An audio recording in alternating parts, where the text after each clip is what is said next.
tirei. Valendo, tá indo. Aí agora a gente tem aqui os tipos de citocinas. Citocinas são a forma que o sistema imune se comunica, né? Os hormônios. Então a gente tem primeiro as interleucinas. As interleucinas, de forma geral, elas são sintetizadas por células T e a principal função dela é induzir a divisão de outras células. Mas a gente tem interleucinas de 1 a 15, de L1 a L15. Cada uma vai ter uma função diferente. Aqui a gente tem alguns exemplos. A IL1 e L6 é pró-inflamatória. E a IL4, 10 e 13 são anti-inflamatórias.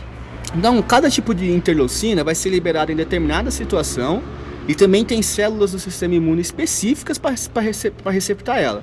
Então, é por isso que é uma forma de comunicação do sistema imune.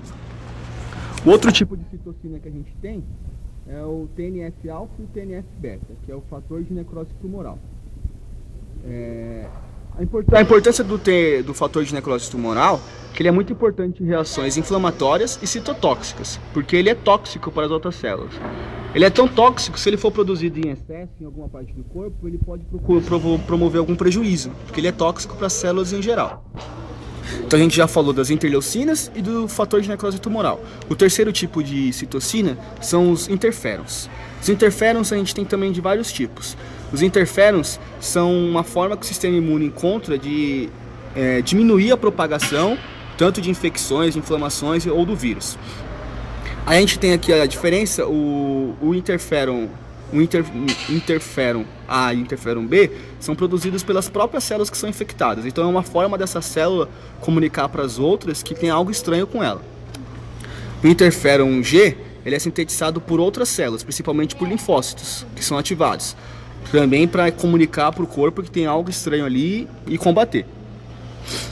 Ele, como a função deles induz a resistência viral, faz com que o vírus se multiplique menos.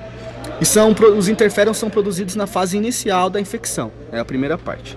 Então aqui a gente já falou dos 3 tipos de citocina. Falou das interleucinas, falamos do fator de necrose tumoral e falamos dos interferons. Aí aqui a gente acaba a parte geral do sistema imune. Agora a gente vai em relação o que acontece com determinadas células em relação com o exercício agudo. O primeiro células que a gente vai ver são os leucócitos. Os leucócitos, lembrando, são os glóbulos brancos, produzidos pela medula. A gente tem 5 tipos de leucócitos. Aqui a gente vai falar leucócitos em geral. Em geral, os leucócitos têm uma resposta bifásica em relação ao exercício. Bifásica por quê? São 2 fases. O que acontece? No exercício a gente tem tanto a produção de adrenalina quanto a produção de cortisol. A adrenalina ela é considerada imunoestimuladora, ela estimula o sistema imune, então ela é boa. E o cortisol é considerado imunossupressor, então ele é ruim para o sistema imune. Durante o exercício, a adrenalina ela sobe de uma forma constante. O cortisol ele sobe em um pico grande e a adrenalina constante. Com o término do exercício, a adrenalina cai rapidamente e volta ao normal. Já o cortisol, após o exercício, ele demora de até 2 ou 3 horas para voltar ao normal. Então, por que a gente tem uma resposta bifásica? A primeira fase da resposta é durante o exercício e até o final do exercício. Nesse momento, o que prevalece é a ação da adrenalina, que é imunoestimuladora. Então, logo que eu acabo o exercício, eu posso ter um aumento de 50% a 100% no total de leucócitos. Então, isso é bom. Com o término do exercício, termina a ação da adrenalina. E o cortisol demora por mais 2 ou até 3 horas após para voltar ao normal. Essas 2 ou 3 horas vai prevalecer o caráter imunossupressor do cortisol. Então a gente vai ter uma queda do número de neutrófilos. Essa queda é tão importante que ela se torna... Eu vou ter menos leucócitos do que eu comecei o exercício. Então eu começo o exercício com um número de leucócitos. Acabou o exercício, eu aumento por causa da adrenalina, mas horas depois do exercício eu vou ter menos leucócitos do que no começo por causa da ação do cortisol. Isso também é conhecido como janela imunossupressora, esse período que a gente tem sobre a ação do cortisol, que é um período onde a gente ataca, de certa forma podemos dizer que ataca o sistema imune, e é o período onde a gente está mais disposto a ter algum tipo de infecção, algum tipo de algum corpo estranho no nosso organismo.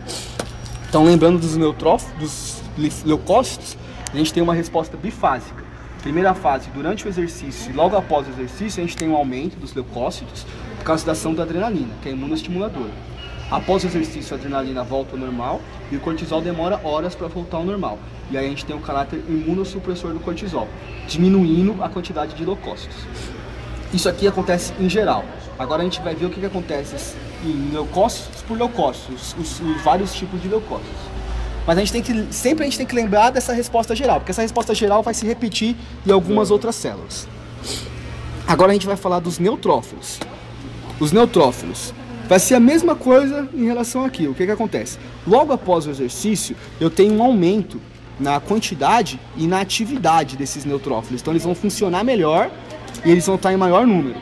Só que logo após, aí depois de horas e horas depois do exercício, eu vou diminuir o número de neutrófilos e também vou diminuir essa atividade deles. E aí o exercício mais intenso vai ser mais... O exercício, quanto mais intenso, aí essa segunda resposta vai ser tipo, a queda vai ser maior. Então quanto mais intenso o exercício, aí após o exercício vai diminuir mais a atividade dos neutrófilos.